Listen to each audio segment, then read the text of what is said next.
Welcome to today's edition of Algebra 1 Beat the Regents, the Next Generation Learning Standards. Today's lesson starts on page 8 with rounding practice. So once again, today's lesson is on pages 8 and 9 with rounding practice.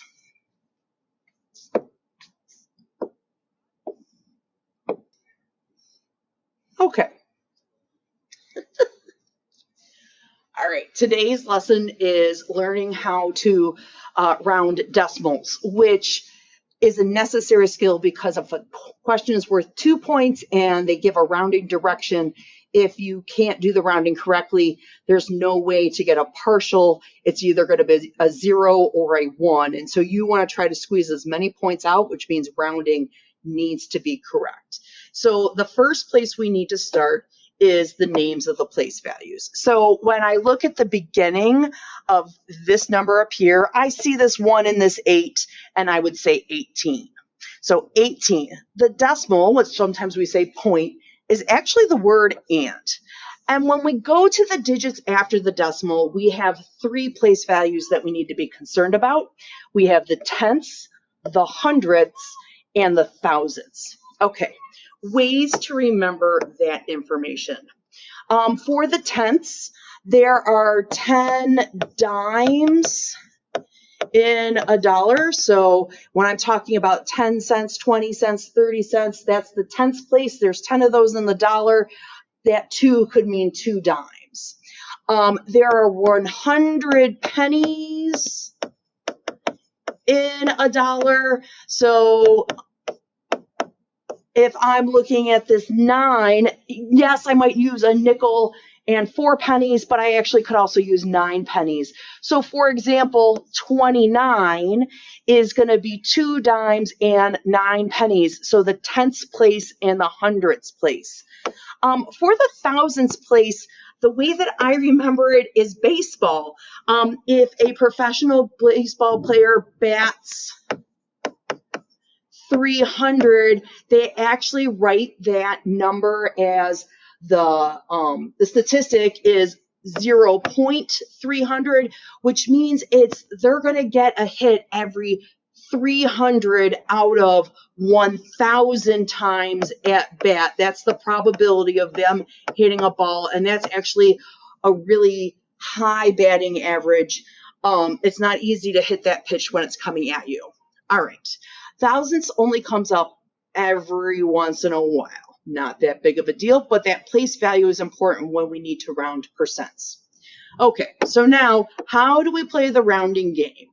That is all about this buddy method. So right here, if it's 4 or less, essentially you're going to go down, and if it's 5 or more, you're going to go up. But really, going up is going up to the next value. Rounding down is really just staying where you're kind of at. Using a number line to help you visualize it or to say what's happening, that also helps. So, for example, this first one, we're going to round to the nearest 1, which is actually the nearest whole number or integer or whatever way you want to talk about it. No decimal places. When I have 18.296, I want to round to the nearest whole. So I'm going to use a line to draw between my whole number and then the number right after it. That's the buddy number. The 9 and the 6 are no longer important. So is 18.2, is it closer to 18 or is it closer to 19? It is closer to 18. Or you can say 2 means I'm not going to round up. I'm going to stay at 18. All right, here we go. The nearest tenth. So once again, our calculator output was 18.296. Now the 2 is in the tenths place, which means the only thing I'm going to look at, the buddy, is the 9. Since the buddy is the 9, that means I'm going to round up. Or if you look at the visual here on the number line, 18.29 is super close to 18.3. It's not close to 18.2.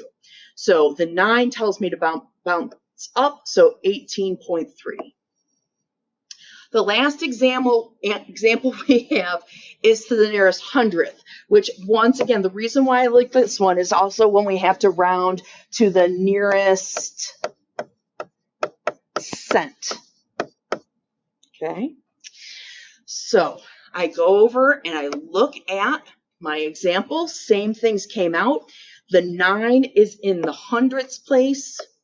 The only thing I'm going to look at is the 6. So even if there were more digits back here, I'm not going to pay attention to them, only the 6. And that 6 says we're going to round up. So this 29, I want to read it that way. Or you can say the 9 rounds up to a 10. 29 is going to round up to 18.30. And now that number shows the hundredths place. So it feels weird having that 0 on there, but if I were talking about money, I wouldn't write $18.30 this way. I would write it like that. And that is a different amount than $18.03. All right, so now let's turn the page. The formatting on this page is an opportunity for you to see an example and then try it. And what you might want to do is pause between every example and then you try it. So for example, we are pretending the directions say round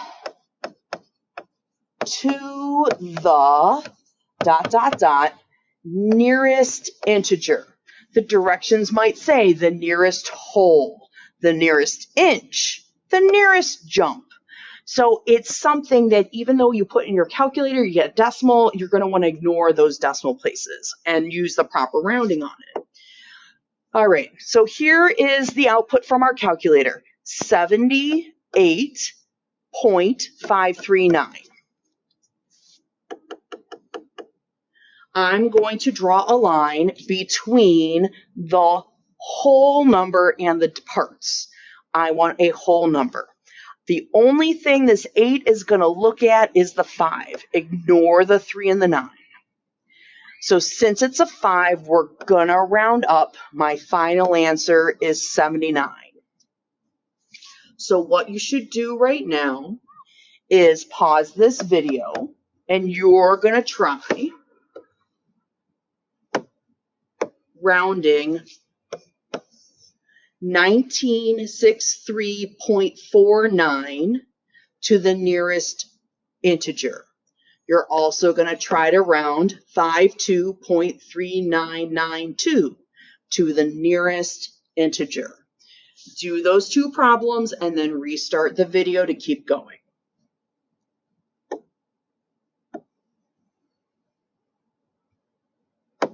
Our next example is the nearest tenth.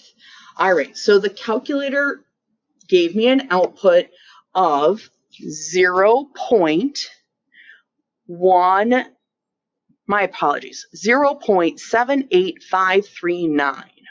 The nearest tenth, the tenths place is where the dimes are when I'm looking at money. So if I kind of look at this like money, it's $0 and maybe 78 cents. I'm just going to go there. The 7 is the tenths place. The only thing I'm going to look at is the 8. I'm ignoring the 5, the 3, the 9. So that 8, the buddy number, is bigger than 4. It's 5 or higher. So I'm going to bounce this 7 up. My final answer is 0.8. The tenths place is 1 decimal place. So right now, you're going to go ahead and pause the video to do number 3 and number 4 rounded to the nearest tenth. So once again, you're thinking about rounding it to the nearest tenth. That is where your line goes.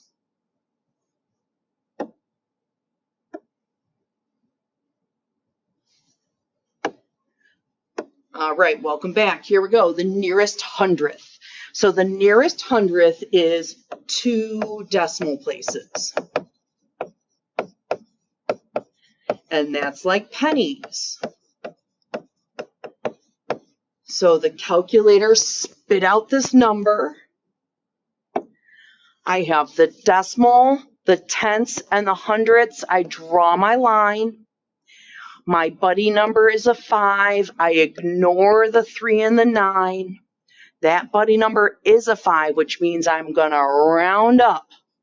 So my final answer, that 7 is still there. The 8 becomes a 9. So I have 0.79. So take a moment, pause the video, round number 5 and number 6 to the nearest hundredth, which is the second decimal place.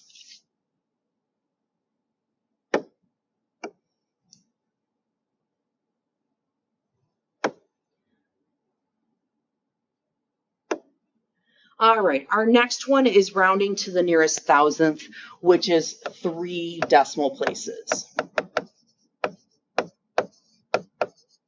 This one comes up pretty rarely on the Regents exam, but it has been on there. So if it's been there, we should talk about it. So 3 decimal places. 1, 2, 3, draw a line. The buddy number is 3. Oh my gosh, that means don't round it up. Essentially, you're just going to keep what's there, what's there, which is a 5. So our answer is 0.785 or 785 thousandths. If you're having trouble picturing that, remember, you can always go with the idea of I'm trying to decide if the 53 is closer to 50 or if I'm going to round up to 60. Well, 53 is closer to 50, so I'm going to keep this 5 and not change it to a 6. Remember that this 9 does not influence rounding whatsoever. All right, so let's see. Our question numbers are 7 and 8.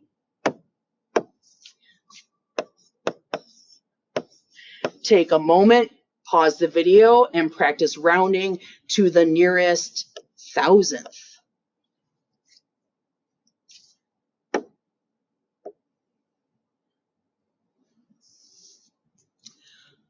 All right, these last 3 are ones that happen in particular situations. So nearest percent will happen sometimes when we're doing statistics. Nearest dollar and nearest cent help in our systems questions or story problems that have context, like we're going shopping, we're buying hot dogs and soda, blah, blah, blah. Okay, so when you are doing a percent, typically you're starting with something like a fraction. So remember that for percents, like maybe I got a 7 out of 9 on a quiz. Well, when I divide that in my calculator, I'm going to get 0.7777. And then that means to change it into a percent, a lot of times we talk to kids about moving the decimal over 2. That's one method. Or we talk about multiplying by 100. The reason why we use those 2 ideas is because percent, there's the word cents again, means out of 100. So you're still doing the line for rounding and you're still using rounding rules. So if our output had been 0.7849, remember this 9 has no influence. The buddy number is 4, and 84 is closer to 80, or 4 means keep the 8, not round this 8 up to 9. So our final answer is 78%. So both of these example problems, we'll number them 9 and 10, have zeros in the beginning because typically, unless we're actually having major growth, our percents are between 0 and 100 percent, or 1.00. So take a moment and round these numbers to the nearest percent. So your answers should have this symbol on the end.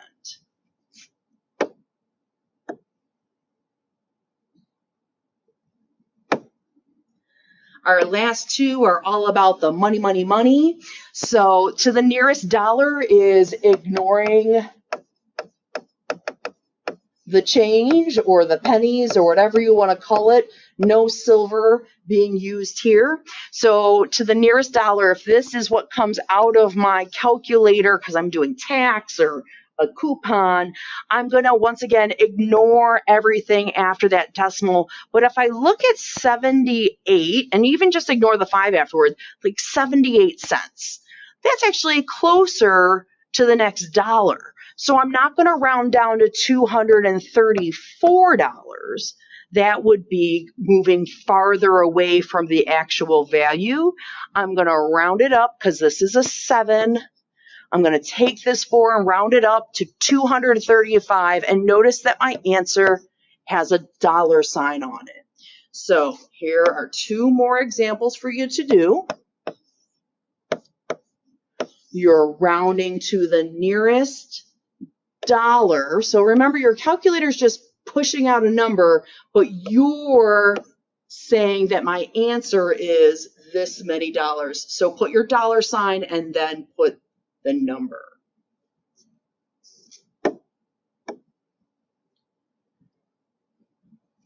And then our last example is with to the nearest cent. So of course I could read this output coming from my calculator, 234.7853. We don't have parts of pennies. So dimes is the 7, pennies in quotes is the 8. There's my line. I look at the 5. The 5 tells me to push the 8 up. And so I'm going to push that 8 up to a 9. So my final answer to the nearest penny, which is how it happens in the store, tax is going to have parts of pennies, but they're always going to use proper rounding, 234.79 cents. All right. So once again, when you go to do, this should be 11 and 12, no, 13 and 14. You're going to want dollar sign in your answer rounded to the nearest penny. Okay, so finish those up and then check the answer key with your teacher or online, depending what you have access to.